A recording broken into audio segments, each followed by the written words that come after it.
the oaths were still given and that the oath was, they felt was necessary, is the proof that men are not good men and that the world is not a good world. And if I have to go through all this swearing and put God and go through all these changes, my brothers and sisters, we're in trouble. Amen. But we already know that the world belongs to Satan. That we're living in a world that is, we're strangers in a weird world. We're living in a world that is not our home. And that we got to be very careful when we tread and how we tread in another man's house. Amen. Because this is his house. Amen. My brothers and sisters, Jesus is saying that these obligations should not be important. Obligations should be looked upon as who you are, what you believe, and how you carry yourself in the world. And this is what these scriptures basically is saying. Oaths are not necessary as Christians. If I come to you as a man of God or as a Christian and tell you I'm going to do something, you should be able to take it to the bank.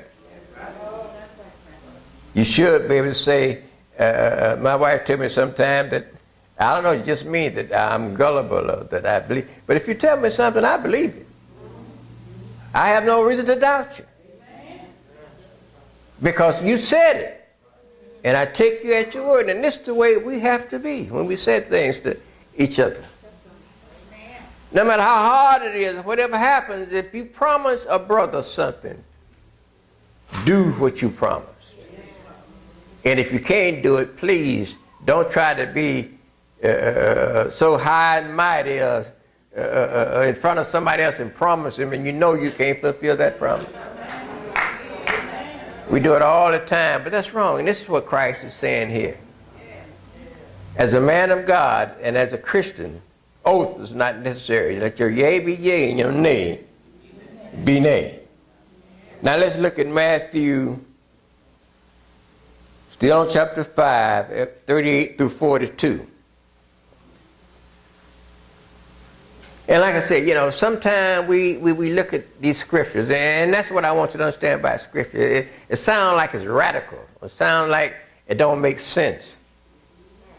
But if the person that's teaching you, or if the pastor that's talking about the scriptures that is in the book have a little bit of knowledge about life during those times, and explain to you a little bit about life during those times, then you get a better understanding of why Scripture is saying what it's saying. Because Christ is really talking to the people of that time, and the way things were happening. If you know a little about the idioms and the way the Jews did things at that time, it'll make a whole lot of sense. And especially when it comes to these passages of these scriptures, Matthew 5, 38 through 42. If you look at it from a modern standpoint, it don't make sense. But as I explain it to you, you'll see it makes a whole lot of sense. It says, you've heard that it has been said, an eye for an eye and a tooth for a tooth. But I tell you not to resist evil. But if anyone strikes you on the right cheek, turn the other to him also. And if anyone wishes to obtain judgment against you for your tunic, give him your clothes also. And if anyone impresses you unto the public service to go a mile, go with him 2 miles. Now, from a 21st century standard, that don't make sense. But it makes sense if you look back the way the Jews and the thing that was happening during that time. It makes a whole lot of sense. And I'm going to show you what I mean. Give him who asks you, and do not turn away from him who wishes to borrow from you. Now, it's here that Christ and what he's doing here is really putting Christian ethics to the test. Here is the characteristic ethic of the Christian life and the conduct which should distinguish the Christian from other men.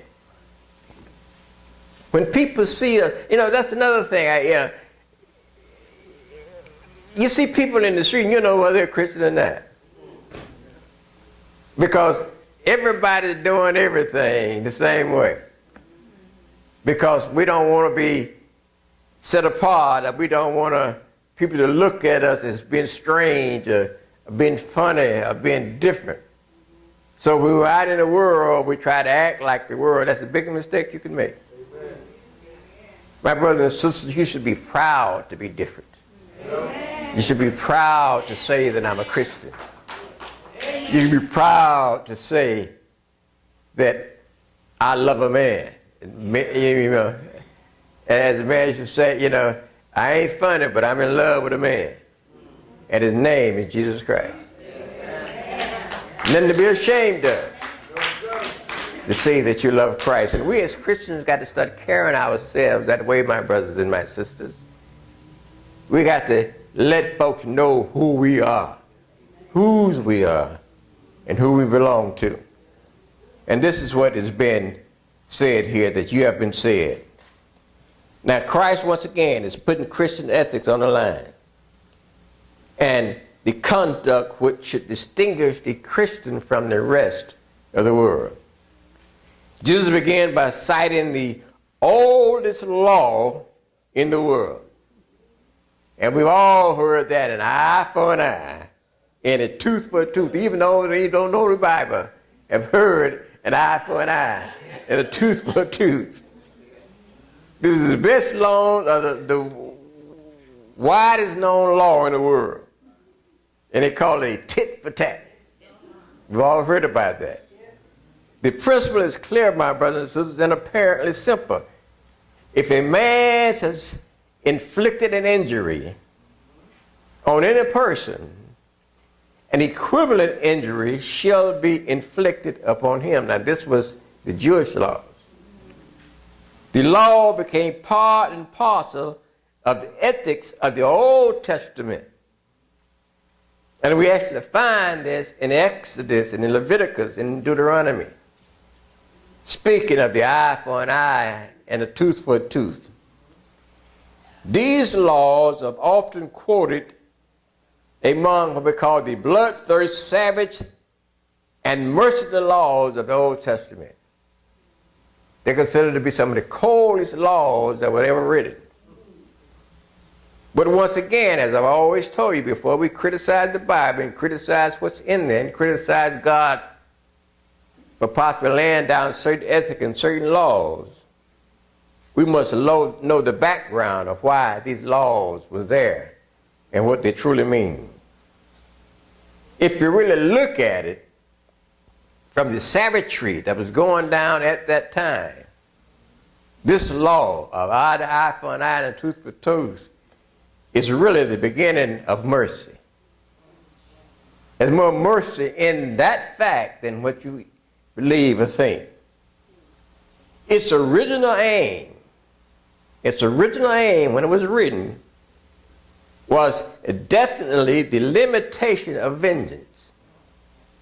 Because you see, in the early days, in the days when there was no set laws per se, the vendetta and the blood feuds were characteristics of what they call tribal society. If a man of one tribe injured a man of another tribe, then at once all the members of the tribe of the injured man were out to take vengeance on all the members of the other tribe. It was a tribal thing. But the way this law stated, it can't be a tribal thing. We'll make it a man-to-man thing. So if you're looking at it that way, it's a good law, even though it might not make sense. And this is what I'm talking about when I say we got to have a general understanding, or the preacher should have a general understanding